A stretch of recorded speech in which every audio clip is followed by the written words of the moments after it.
Guys, magandang gabi. May bagyo kaya ipinasok ko ang aking mga succulent. Nandito sila guys sa loob ng bahay namin. Ayan o. Pinagsiksikan ko na lang kasi sayang naman kung hindi ko ipapasok yan. Baka biglang bukas lumakas na yung ulan. Kasi medyo malakas na ang ulan ngayon. Kaya andito sila guys o. Basta naisiksik ko na lang dyan. Pang sure na safe na sila sa bagyo. Kasi sigurado si Ryan kung iwanan ko yan dun sa labas. So kung saan ko na nilagay guys yung katabi mga labahin. Yung mga rubber tree ko andyan din sa loob oh. Yan. Andyan. Isinave ko din yung iba. Ayan oh. Halo-halo na sila guys. Andito na sa hagdan yung iba oh. Yan. Yung iba talaga andun sa itaas. Ito yung iba guys oh. Yan. Start dyan. Silang lahat guys. Isa-isa kong alisin yan. Pagod na pagod ako pagtatanggal yan. Ayan.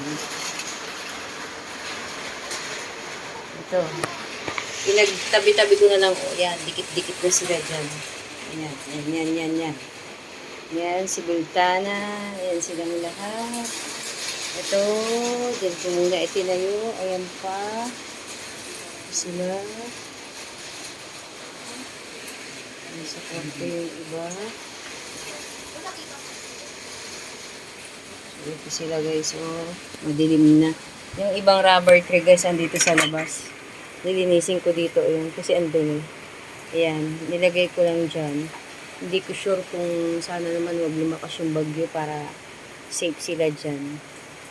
Pag medyo malakas yung hangin, baka alisin ko din yan. Ibaba ko na lang sa baba. Kasi mabigat sila guys, gawa ng basang-basa yung lupa nila. So ayan, pinagtabi-tabi ko silang lahat dyan. Inalis ko doon kasi baka mahulog yung paso. Wala nang laman. Dito yung isang ano. Ayan o. Wala nang laman dyan guys. So ayan.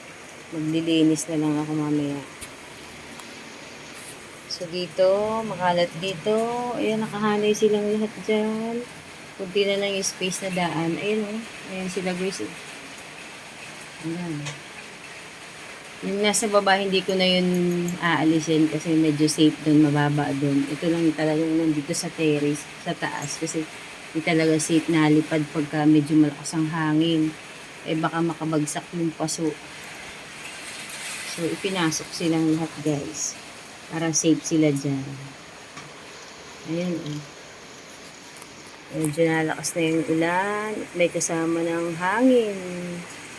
Ayan o. Nagalaw na yung puno ng saging.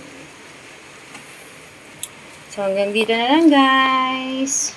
Stay safe po ang lahat. Bye. Ingat.